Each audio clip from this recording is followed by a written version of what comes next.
하나님은 자기 백성들을 창세 전에, 세상이 만들어지기 전에 이미 선택을 하셨다고 합니다. 그리고 하나님은 사람을 만드시고 처음부터 생육하고 번성할 복을 주셨습니다. 그리고 땅과 만물을 다스릴 권세까지도 주셨죠. 에베소서 1장 11절에서는 하나님께서 성도들을 일컬어 그리스도 안에서 기업된 자다, 하나님의 기업이라고 표현을 하셨습니다. 기업이라는 것은 대대로 상속되어지는 중요한 보물, 이런 것들을 기업이라고 합니다. 그러니까 한 해 있다가 없어지고 한 세대에 있다가 없어지는 게 아니고 대대로 없어지지 아니하고 지켜지는 것을 갖다가 기업이라고 그러거든요. 그런 차원에서 오늘 저와 여러분은 이 하나님의 기업이 됐다는 것을 볼 때 하나님께서는 앞으로도 어떤 일이 있어도 우리의 삶의 모양과 형편 관계없이 우리를 싫어하여서 버리지 아니하실 것은 분명합니다.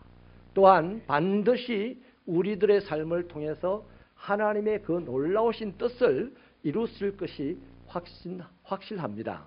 때문에 그리스도인은요, 오늘도 생육하고 번성할 자격이 있어요.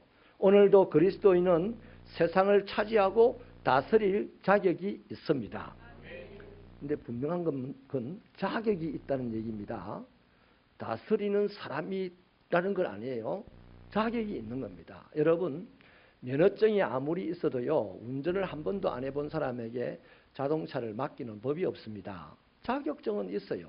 그러나 운전은 못합니다. 마찬가지입니다. 우리가 하나님의 그 원초적인 축복, 아담이 받았던 축복, 오늘 노아가 받은 축복, 어떤 사건이 있고 어떤 슬픔이 있고 어떤 계곡에 빠져 허우적거렸다 할지라도 하나님의 그 축복을 누릴 자격은 있어요.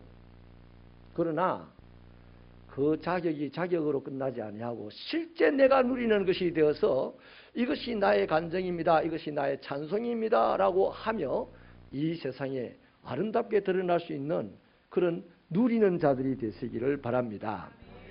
그런데요, 사실은 모든 사람이 하나님이 주신 이 복을 본인이 원하는 만큼 누리지 못한다는 것이 안타까운 일입니다. 홍수 심판 때를 보니까 하나님의 이 축복을요, 다 못 누렸어요. 아무도 못 누렸습니다. 노아의 가족 외에는요, 모두가 멸망을 당했어요. 이분들이 어느 누구 한 사람도 스스로 망하고 싶다고 생각한 사람이 없고요, 그들도 보다 더 훌륭한 삶을 살기를 원하여서 또 보다 더 행복한 삶을 살기를 위해서 누구보다도 더 애를 쓴 사람들입니다. 그런데 그들은 누려야 할 축복은 고사하고 무서운 심판을 받은 것이죠. 하지만 노아의 가정만큼은 재앙을 피하여 복을 받았습니다. 우리가 읽은 바 9장 1절은 하나님께서 노아와 그 아들에게 복을 주셨다라고 증거하고 있습니다. 여러분, 우리도 어느 날 때가 되었습니다. 역사의 많은 질곡과 엄산줄령을 지나와서 우리도 어느 때에 예수 그리스도 안에서 하나님의 자녀가 되었죠. 그러므로 저와 여러분도 하나님께서 자기 자녀들에게 주신 생육하고 번성하는 복, 이 땅을 차지하고 다스리는 권세를 얼마든지 누려야 할 자격이 있고 누려야만 마땅한 것입니다. 그래서 저와 여러분의 가정이 하나님께 주시는 복으로 번성하게 되기를 소원합니다. 여러분, 지금 우리 시대는 망하는 것이 유행처럼 번져가는 시대입니다. 그러나 저와 여러분은 이런 시대에 주눅들 필요가 없어요. 이삭은 가뭄의 땅 그랄에서 땅 한 평 없이 나그네로 살았던 사람이지만 가장 심각하게 가물었을 때 모든 사람이 기근에 허덕거릴 때 땅 한 평 없던 그 이삭은 그때 드디어 부자가 되었고 마침내 거부가 되었다는 것은 오늘 이 세상 전체가 경기가 불황해가지고 말이죠, 다 망한다고 신음하는 이런 때에 이때 하나님의 자녀들은 크게 성공할 때가 되었다는 것입니다. 지금이 기회인 줄로 믿으시면 아멘입니다. 그래서 여러분, 이러한 하나님의 축복이 새벽교회 성도들의 가정과 삶에 풍성하게 임하시기를 바라고요.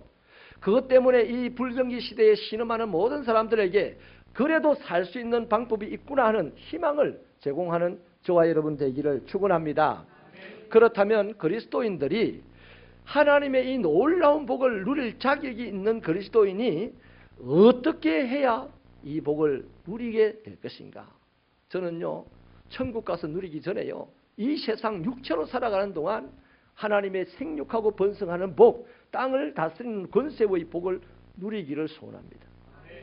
그러면요, 누릴 자격이 없는 우리들이 누리는 것이 당연한 거잖아요. 그러나 그 누릴 자격이 있는 사람이 누리려면 어떻게 살아야 되는가에 문제가 있습니다. 어떻게 살아야? 첫째로는요, 모든 가족이 하나 되어서 살아야 됩니다. 오늘 이 시대에 보면요, 옛날에 어쩌다가 동네에 한 가정 정도를 보고 콩가루 집안이라고 그러는데요, 오늘 이 시대는 대부분의 가정이 콩가루 집안입니다. 18절 말씀을 같이 한번 힘차게 읽어봐 주시겠습니까? 18절 시작. 노아가 그 아들들과 그의 아내와 그 며느리들과 함께 나왔고, 노아의 가족이 방주에서 함께 나왔답니다. 함께.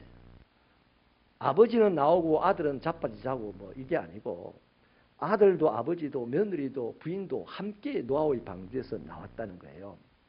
여러분, 하나님은 노아에게 방주 짓는 사명을 주셨습니다.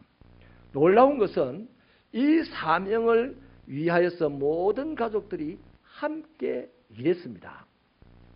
방주를 짓는 일이요, 쉽거나 가벼운 일이 결코 아니잖아요. 120년 동안 그 일에 매달려야 했습니다. 또 산허리에나 산 골짜기에 있는 큰 나무를 켜다가 산 꼭대기로 옮겨야 하는 일이었습니다. 거기에다가 모든 사람들이 조롱하고 비웃는 일이었어요. 그 일을 120년 동안 함께 한다. 어지간한 집은 함께 못합니다. 자식들은요, 아버지는 나의 꿈을 망가뜨렸어요 하고 집을 뛰쳐나갈 수밖에 없어요. 또 아내는 당신이 하나님께 받은 사명이지 내가 받았나? 당신 혼자 해라 하고 아내는 그 일을 협조하지 않을 수도 있습니다. 그런데 놀랍게도 이 쉽지 않은 일, 힘든 가당찮은 일, 보통 사람들의 가정에서는 할 수 없는 이 일을 노아의 가족 모두는 함께 했어요. 누구도 원망하거나 불평하거나 당신 일이니까 당신 알아서 하라고 하지 않고 모든 가족이 하나님 주신 이 사명을 함께 감당했다는 것입니다. 여러분, 방주를 다 지은 다음에 방주를 들어갈 때도 함께 들어갔어요. 방주에서 나올 때도 함께 나왔어요. 나와서 예배를 드릴 때도 함께 예배를 드렸어요. 노아의 가족은 모든 일을 모든 가족이 한 마음으로 했습니다. 얼마나 멋있는 가정입니까? 아프리카 밀림에서 가장 무서운 동물이 뭔지 아세요? 개미랍니다. 개미. 이 개미가요, 수십만 마리가 샥 하고 그 밀림을 지나가기 시작하면 그 풀이나 이 식물들도 초토화되는 것도 쉽게 초토화되고, 문제는 내노라는 모든 짐승들이요, 다 개미 지나가는 소리가 나면 전부 다 그냥 막 고함을 지르면서 막 사방팔방 튀어서 도망을 간답니다. 그 중에서 우리가 알고 있는 제일 무서운 맹수라고 하는 사자는 좀 더 똑똑해가지고 개미 떼가 지나가면 그 지나가는 반대 방향으로 쏜살같이 달아난답니다. 여러분, 개미 한 마리가 뭐 무섭겠습니까? 밟으면 그만인 것을요. 근데 개미는 절대 혼자서 안 다닙니다. 개미는 수십만 마리가 함께 다닌답니다. 그러니까 이 개미한테 코끼리가 한번 걸려들었다 그러면 뼈도 못 추린다는 말 있잖아요. 하루 만에 뼈밖에 안 남는답니다. 그 개미들이 다 먹어버린대요. 여러분, 이렇게 맹수들이 개미를 무서워하는 이유는 딱 하나입니다. 개미들이 협동하고 살기 때문입니다. 여러분, 협동심이 가장 강력한 무기입니다. 짐승이든지 사람이든지 가장 강력한 무기가 협동심이에요. 세계의 인류학자나 동물학자들이 함께 공통되게 말하는 것이 있는데요. 이 지구에서 가장 오래 살아남을 동물이 무엇냐라고 할 때 저 알래스카의 북극에 있는 그 늑대랍니다. 늑대. 그 늑대들이 제일 오래 살아남을 거라고 합니다. 왜냐하니까 늑대들이 협동심이 그렇게 좋다는 거예요. 사랑하는 여러분, 그렇게 볼 때 하나님께서 우리에게 가정을 주시고 가족을 주신 것은요, 아마도 이런 뜻이 있을 겁니다. 얘들아, 너희들의 가정이 살아가는 삶의 터전은 맹수들이 우글거리고 온갖 위험이 난무한 밀림과 같고 정글과 같은 곳이니 너희 가족이 하나가 되어서 그 모든 것들을 싸워 이겨야 한다 하는 뜻으로 가정을 허락하여 주신 줄로 믿으시면 아멘입니다. 그렇기 때문에 가족들은 다 한 마음으로 한 가지 방향에서 싸우고 대처해야 되는 거예요. 그런 가정은 하나님의 이 원초적인 복을 누릴 수가 있는 것이죠. 그러므로 사랑하는 새벽교회 성도들의 가족은요, 서로가 서로를 소중히 여기고 협동하시기를 바랍니다. 그래야 어려움도 이기고 고난도 극복할 수가 있습니다. 그 다음에 비로소 하나님은요, 그것에 승리할 때 하나님 우리에게 원초적인 복을 누리도록 주시는 거예요. 이 가족이 하나 되어서 내게 부딪혀오는 위험과 환난과 세력들과 싸워서 이기지 못하면 하나님의 원초적인 복을 받을 자격은 있으나 못 누려. 이겨야 돼. 사랑하는 송집사님, 아내와 더불어서 내게 찾아오는 환난과 시련을 둘이서 힘을 합하여 이기시기 바랍니다. 그 다음에 생육하고 번성하는 복을 주십니다. 그 다음에 세상을 다스릴 권세도 주십니다. 할렐루야. 시편 133편 1절로 3절에 이런 말씀이 있어요. 우리 스크린으로 같이 읽어보실까요? 시작. 보라, 형제가 연합하여 동거함이 어찌 그리 선하고 아름다운고, 머리에 있는 보배로운 기름이 소염 곧 아론의 수염에 흘러서 그의 옷깃까지 내림 같고, 헐몬의 이슬이 시온의 산들에 내림 같도다. 거기서 여호와께서 복을 명령하셨나니 곧 영생이로다. 여러분, 하나님께서요, 보실 때 제일 아름다운 모습을 지금 형제들이 연합하여서 살아가는 그 모습을 가장 아름답다고 보신 거예요. 이스라엘 백성들이 아름답게 보는 게 두 가지가 있습니다. 사람은 아론이 제사장 위임식을 할 때 머리에서 기름을 부어가지고 막 옷으로 흘러내리는 이 모습을 가장 영광스러운 모습으로 봤어요. 그 다음에 풍경은요, 헐몬산이라는 것이 바위산이거든요. 근데 거기에 아침마다 이슬이 자욱하게 내리잖아요. 그러면 바위에 그 이슬이 묻어 있으면 햇빛이 착 떠서 비칠 때 반짝반짝반짝하고 빛이 나는 거예요. 그것을 보면서 우리 하나님께서 이 대지 위에 이른 비도 주시고 늦은 비도 주시는구나, 이스라엘 백성들이 굉장히 풍요로운 마음을 갖게 되는 거예요. 그래서 하나님께서 형제가 연합하여서 동거하는 그 모습이 세상에서 가장 아름다운 모습이다라고 지금 비유적으로 설명을 한 거예요. 그리고는 거기에다가 하나님이 명령을 내리는데요. 누구에게 명령을 내리냐면요, 영생에게 명령을 내립니다. 영생. 한번 우리 힘차게 따라해 보십시다. 영생아! 이 영생이는 영동이의 동생이 아닙니다. 영원한 생명이에요. 영원한 생명. 영원한 생명을 보고 하나님이 불러요. 힘차게 가장 큰 소리 한 번 더 불러봅시다. 시작. 영생아!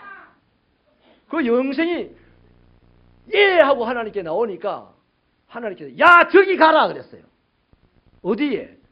가장 아름다운 곳, 형제가 연합하여 동거하는 그곳에, 가족이 하나 되어 살아가는 그곳에 영생아 네가 가서 붙어 살아라 그랬다. 그래서 영생의 복을 그들이 누린다는 것입니다. 이 말씀이 얼마나 좋은지 모르겠어요. 가족이 흩어져 있어도 마음이 하나 되고 큰일을 닥치면 다 같이 네 책임이다 내 책임이다 하지 말고 함께 힘을 모아서 서로 격려하면서 하나님을 복을 의지하고 하나님의 큰 복을 의지하고 기대하면서 함께 싸워 이기는 새벽교회 성도가 되시기를 축원합니다. 두 번째는요, 예배에 성공하는 가정이 되어야 합니다. 우리 20절을 힘차게 읽어봐 주시겠습니다. 시작.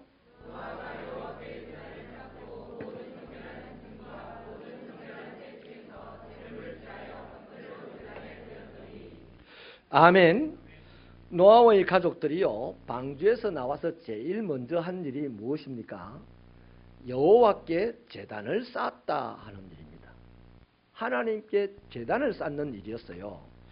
여러분, 사실 홍수 심판이 끝났기 때문에 지금 방주에서 나와서 처음으로 긴급하게 해야 될 일들이 노아 가족에게는 많아요. 우선 텐트를 쳐서 자기들의 안전을 확보해야 됩니다. 긴급한 일입니다. 그리고 먹을 것을 어디 주워와서 캐와서 먹을 것을 마련해야 됩니다. 긴급한 일이죠.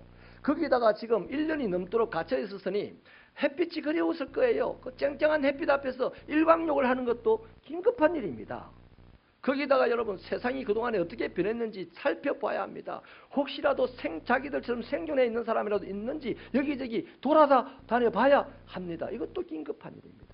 그러니까 노아의 가정에는 홍수 심판이 끝난 이후에 노아의 가정에는 긴급하게 해야 될 일들이 수없이 널브러져 있어요.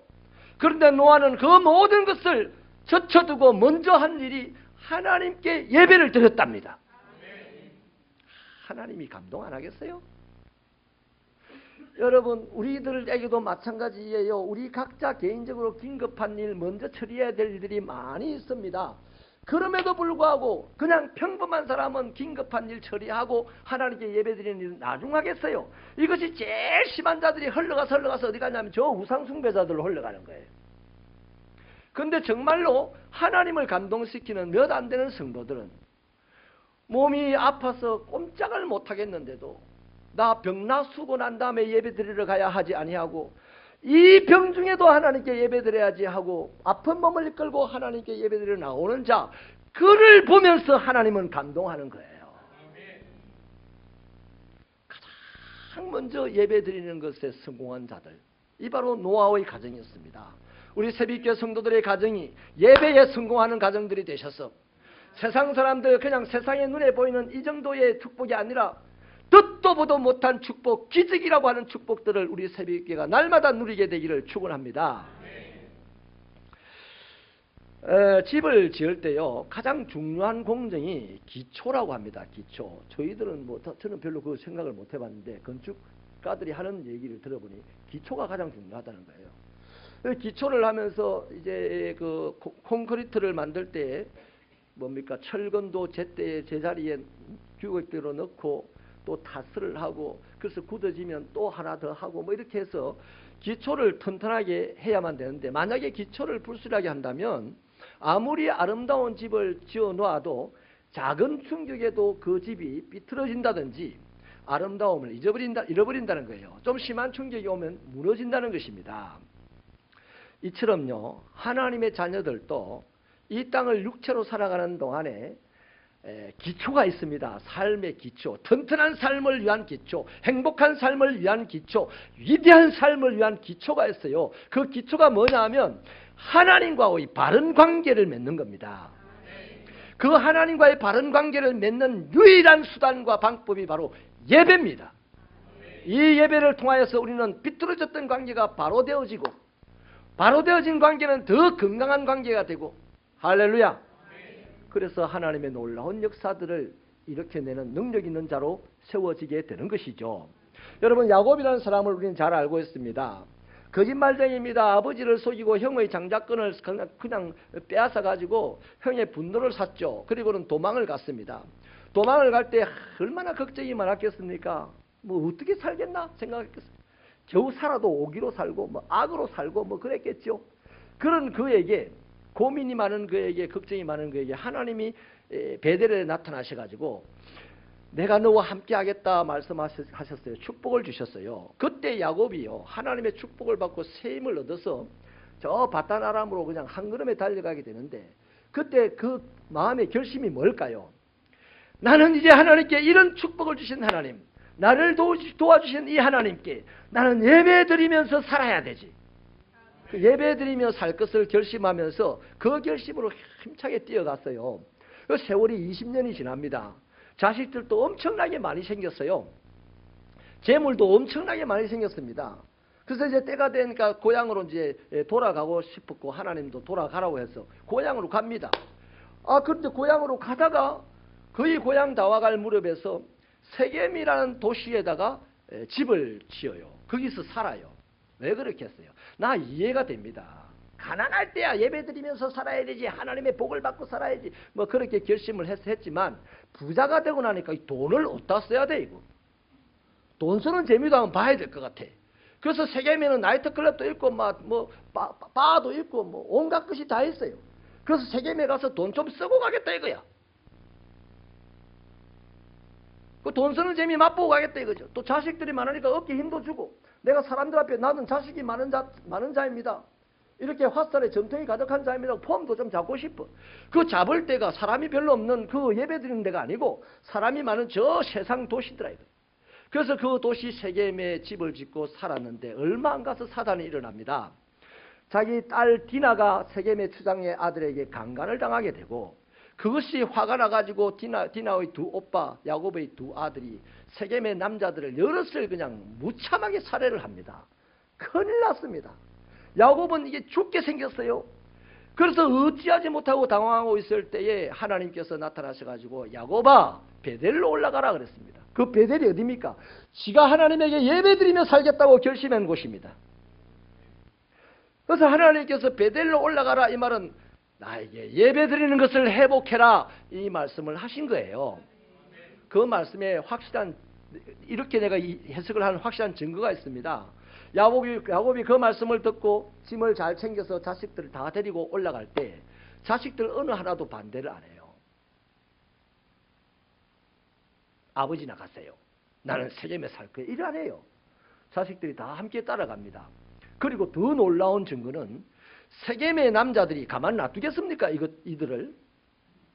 그런데 아무도 추격을 하지 않습니다. 하나님이 세겜 사람들과 예배를 드리겠다는 결심을 한 이 야곱 사이에 딱 들어서서 방패가 되어준 줄로 믿으시면 아멘입니다. 아멘. 여러분 마태복음 6장 34절에 너희는 먼저 그의 나라와 그의 의를 구하라. 죄송합니다. 6장에 34절이 아니네요. 6장에 그 말씀이 있어요. 그리하면 내가 이 모든 것을 너희에게 더하시리라. 야곱이 필요한 이 모든 것은 긴급하게 해결해야 될 집, 음식, 주변의 환경, 뭐 이런 것들이 야곱이 긴급하게 해결해야 될 일입니다. 그러나 하나님은 의를, 그의 나라를 구하라. 하나님과 관계를 바르게 하는 것이 의입니다. 하나님을 예배하는 것이 하나님의 나라를 구하는 것입니다. 그러면 하나님께서 너에게 먹을 것도 살 것도 다 줄 것이다 그 말이죠. 아멘이십니까? 그래서 여러분 이 노아는 하나님의 나라와 하나님의 의를 구했고 하나님은 그에게 모든 필요를 다 주셨어요. 포도밭을 얼마나 큰 걸 주셨는지 포도밭에서 그냥 포도 먹고 집에 와가지고 취했잖아요. 그 정도로 많이 주셨단 말이에요. 아멘이십니까? 사랑하는 여러분, 저와 여러분의 가정이 하나님께 예배드리는 것을 가장 먼저 하셨어. 아, 예배드릴 수 없는 교인인데 내게 예배를 드리러 왔구나. 내가 감동됐다야.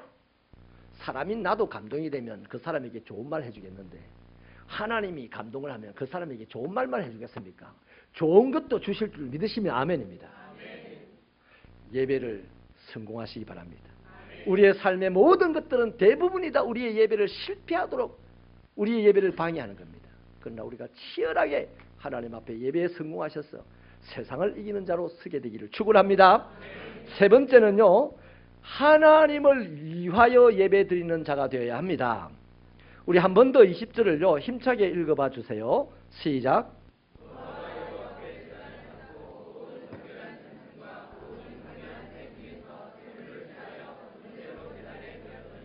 아멘. 아마 노아의 입장에서는요, 알고 보니까 모든 사람들이 홍수 속에서 죽었고 또 그 무시무시한 홍수 속에서 자기들 가족만 살아남은 것, 이것이 하나님의 말씀대로 순종하였던 나에게 하나님이 베푸신 구원의 은혜로구나 하는 것을 깨닫게 되죠. 그러니까 하나님 아니었다면 나 방주를 지을 수가 없었고 하나님이 아니었다면 나 방주 안에서 생명을 부지할 수가 없었는데 하나님 때문에 내가 지금 살아남게 되었으니 내 이 세상에서 모두 죽어버린 사람들을 다 대신하여서 하나님께 예배드려야 되지. 그래서 정성을 다하여서 정결한 짐승과 정결한 새를 하나님께 제물로 드렸다는 거예요. 여러분, 이 본문에 보면요, 이렇게 정성을 다하여서 하나님께 제물을 드렸는데 이것이 뭐냐니 하나님을 위하여서 드린 겁니다. 우리 지금 읽는 성경은 그냥 여호와께 제단을 쌓았다라고 표현하지만 이 표현은 번역을 조금 어린이스럽게 했어요. 세상이 이제 미래 사회로 가면 갈수록 자꾸만 이 어린아이의 사고를 갖다 보니까 그렇게 표현한 거예요. 개역 개정에는요, 여호와를 위하여라고 표현합니다. 여호와를 위하여 제단을 쌓았다 이렇게 표현하거든요. 여러분, 어린아이의 신앙은요, 믿음의 차원에서 하나님을 믿어야 되는 차원, 그 순수성을 강조하기 위해서 어린아이와 같아라 그런 거지, 하나님을 섬기는 것을 어린아이와 같이 섬기면 안 되는 거예요. 하나님을 위하여는 어린아이가 하나님을 위하여 살 수 없어요. 장성한 사람이 하나님을 위하여 살 수 있는 겁니다. 우리 새벽교회 성도들의 신앙은 어른들이 하나님을 섬기는 어른의 삶으로 신앙으로 살게 되기를 축원합니다. 부모를 섬길 때도 아기 때는 못 섬기잖아요. 그런데 어른이 되고 부모가 되니까 이 아기 때의 그 심정을 알아서 부모를 더 잘 섬기게 되지 않습니까? 그래서 여호와를 예배를 드리는 것이 나를 위하여 드리는 게 아니라 여호와를 위하여 드리는 예배, 그냥 하나님을 예배했다, 하나님을 위하여 예배했다, 이 차원이 다른 거다 이 말이죠. 그래서 사랑하는 우리 새벽교회 성도들은 이 노아에게 배워야 할 것이 이겁니다. 노아는요, 진짜 중요한 신앙의 황금 가치를 우리에게 지금 보여주고 있는 거예요. 저와 여러분이 하나님의 백성 된 것은 우리가 뭐 구해서 됐습니까? 우리가 뭐 능력이 있어서 됐습니까? 아니잖아요. 하나님께서 자기 아들 독생자를 십자가에 못 박아 죽이시고 대신 우리를 죄에서 살려내셔서 하나님의 아들 삼으신 거 아닙니까? 그러므로 지금 그리스도인은 그리스도인 자신을 위하여 사는 것이 아니고 자기를 위하여 죽어주신 예수 그리스도를 위하여 사는 자가 진짜 그리스도인입니다. 그럼 모든 삶의 분야도 예수님을 위하여 살아야 되는 것인데 하물며 그분을 예배하는 것이야말로 그분을 위하여 예배하는 것이어야 되는 거죠. 이 우리에게 신앙의 가치를 곧이곧대로 전해준 이 노아를 배우셔서 저와 여러분의 예배가 하나님을 위하여 드리는 예배가 되시기를 바랍니다.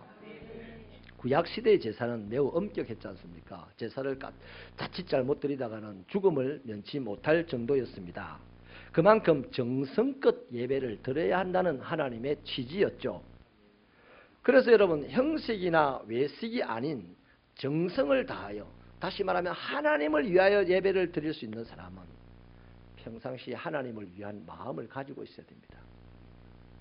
하나님을 위한 마음을 가지고 있는 사람은 한 번 예배 드릴 때 형식적으로 예배 드리지 않아요. 정성껏 예배 드립니다. 여러분, 형식적으로 외식적으로 예배 드리는데 아주 도 같은 사람들이 있어요. 그 바리새인들입니다. 그래서 예수님은 그들 보고 회칠한 무덤이라고 그랬어요. 다시 말하면 썩은 냄새가 진동하는 사람이 살았다고 하나 죽은 자라고 한 거예요. 그래서 오늘 이 시간에도 우리가 예배를요, 하나님을 위하는 마음이 없으면 바리새인의 예배가 되는 겁니다. 그러면 예배 실컷 드리고도 썩은 시체 취급밖에 못 받는 것이 우리들이에요. 하나님께서 당신의 원초적인 복, 생육하고 번성하는 복과 또 세상을 다스리는 복을 썩은 시체 같은 사람에게 주실 리가 있습니까? 없어요. 그래서 하나님을 위하여 예배드리는 자, 살아있는 예배자, 이를 갖다가 요한복음에서는 뭐라고 합니까? 신령과 진정으로 예배를 드리는 자라고. 오늘도 하나님은 살아있는 예배를 드리는 자, 하나님을 위하여 예배를 드리는 자, 정성껏 예배를 드리는 자가 누군지를 찾아보시고 그에게 그 복을 주신다는 거예요. 우리 새벽교회가 그 복을 누리게 되기를 축원합니다. 여러분, 그렇다면 저와 여러분이 그런 살아있는 예배에 하나님을 위하여 드리는 예배자로서 어떻게 드리는 것일까? 그 예배가 뭘까요? 로마서 12장 1절에서 잘 말씀을 해줍니다. 거기 보면 그러므로 형제들아 내가 하나님의 모든 자비하심으로 너희를 권하노니 너희 몸을 하나님이 기뻐하시는 거룩한 산 제물로 드리라. 이는 너희가 드릴 영적 예배니라. 예배 드리는 자 자신이 산 제물이 되어라라는 거예요. 그럼 뭔 얘기입니까? 지금 이 시간 내가 드리는 시간, 내가 드리는 물질, 내가 드리는 몸, 이 모든 것에 하나님을 위하는 마음이 담겨 있으라는 얘기입니다. 그게 산 제물이 된다는 거예요. 할렐루야. 여러분 잘 생각해 보십시다. 우리가 믿는 예수님이 사람들을 만날 때 대충 건성건성 만난 적이 있습니까? 없어요. 예수님은 병자를 만날 때든지 가난한 사람을 만날 때든지 죄인을 만날 때든지 심지어는요 대낮에 가늠하다가 붙잡혀온 여자를 만날 때에도요 건성건성 만나거나 대충 만나지 않았습니다. 전심으로 만났어요. 그들을 고쳐줄 때도 대충 고쳐주지 않았습니다. 확실하게 고쳐줬습니다. 그들의 문제를 해결할 때도 확실하게 해결해 주셨습니다. 이런 주님을 믿는 저와 여러분들이 그분 앞에 예배 드릴 때 대충 건성건성 적당하게 말이 안 되는 얘기죠. 노아와 같은 복을 받고 싶다면 노아처럼 살면 되는 거예요. 아멘이십니까? 그래서 저와 여러분이 하나님을 위하여 예배 드리는 자, 정성껏 예배 드리는 자가 되시기를 축원합니다. 말씀을 마치겠습니다. 마치라고 사인이 올라갔대요. 노아의 가정처럼 하나님의 축복을 풍성하게 누리는 새벽교회가 되십시다. 보세요. 아담이 그 원초적인 복을 받았는데 실패했어요. 노아 한 사람에게 다시 하나님께서 주십니다. 왜? 노아가 하나님의 기업이니까. 그 이후 시대를 살아가는 모든 사람들이 또 실패하고 있습니다.